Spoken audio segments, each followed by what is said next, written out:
real money is the 682 and above. Now, okay, I hope if any one of y'all is recording this video, please don't put this on social media like Facebook, because I want to show you something very private, okay? And I don't want to be kidnapped by some Abu Sayyaf or something like that when I come to the Philippines, all right? So please don't post it on Facebook. Huh?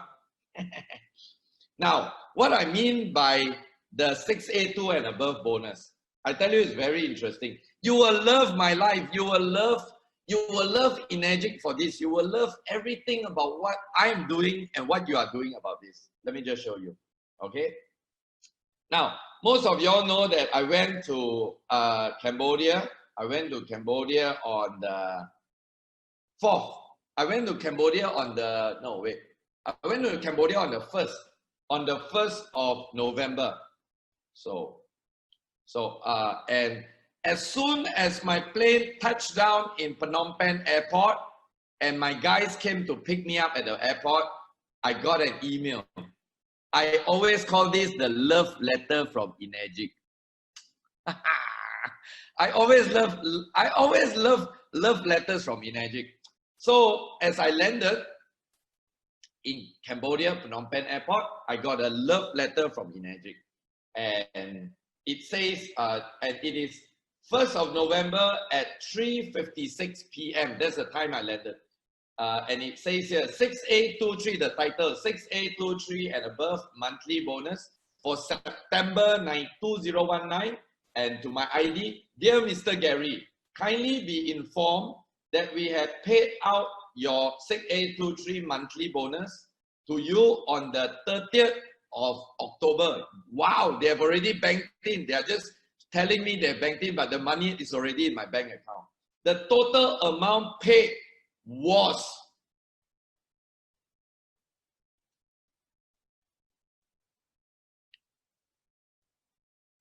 I don't know if this amount excites you, but it really makes me sleep like this. Ding. Now, guys, this doesn't come from my 8 point. Remember, guys, the 8 point is nothing. I want to tell you again, the 8 point is nothing. Don't get so obsessed with the 8 point. I used to be very obsessed with the 8 point. I used to think like, well, the guy, oh, my 8 point, I don't want to help him. I don't want to support. That is the worst way to think about your Energic business. How do you convince them to buy it if it's so expensive for them? Who asked that question? Denisa Dimitrova. Okay.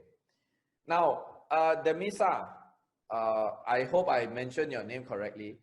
The convincing part, as I mentioned so many times in my talk, is not really for you to convince, okay? Now, Mercedes is expensive, right? There are people who will buy Mercedes, there are people who won't buy.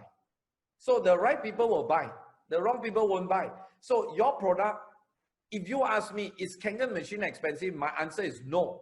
It is expensive because you probably think it's expensive. It's expensive if people think it's expensive.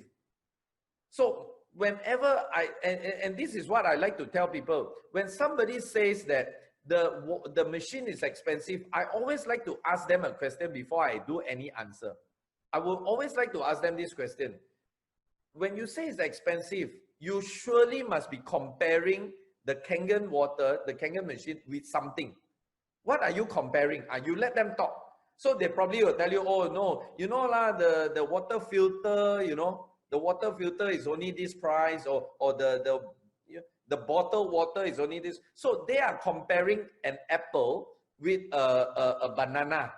I mean, how can you say the apple is more expensive than the banana? Is two different things, you know? So don't try to convince.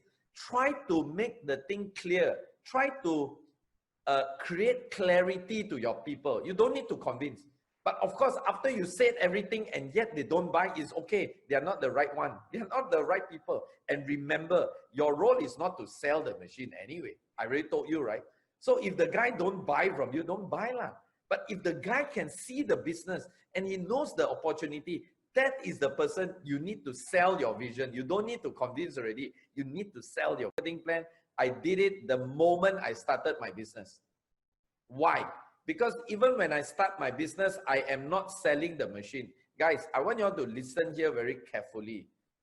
If your focus is still on trying to sell people a water machine or whatever product that you represent in your network marketing company, you are in the wrong business and you are playing the wrong game. I'm telling you this.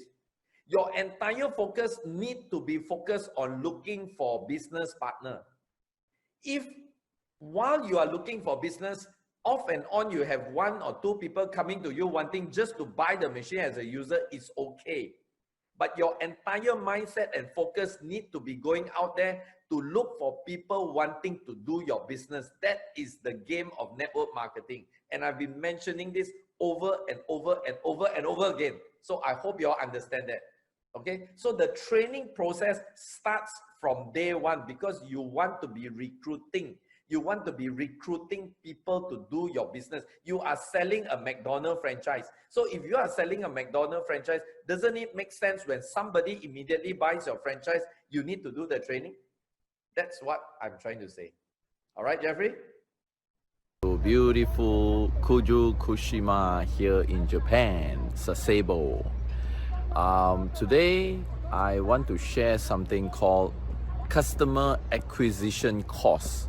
What is a customer acquisition cost? Have you all ever thought about how much is the value of a customer, or if you are in network marketing, how much is the value of your downline or your associate in your organization worth to you? The reason why I ask that is because if you know the value of that person, then the question is, how much are you willing to spend so that you can convert that value into monetary returns for yourself in your business? Now, in any business, there is a value.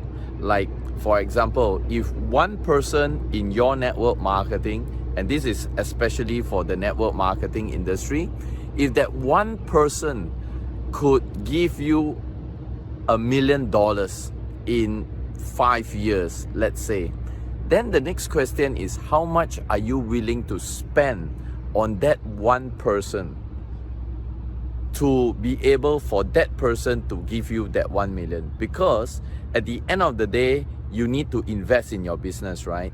You need to give that person resources and infrastructure and the experience that you have, the skills that you have, so that that person can be able to duplicate and do the things you can do in the business, so that he can translate that transaction into a monetary returns for you in your business. So today, I want to give you an eye-opening thought. Instead of thinking of how much you're going to make in your business, why not start thinking of how much you are going to invest? How much are you willing to invest time and money and effort into your business, into your people, into your organization, so that they can somehow then generate the income, the revenue to you in your business? All right. So this is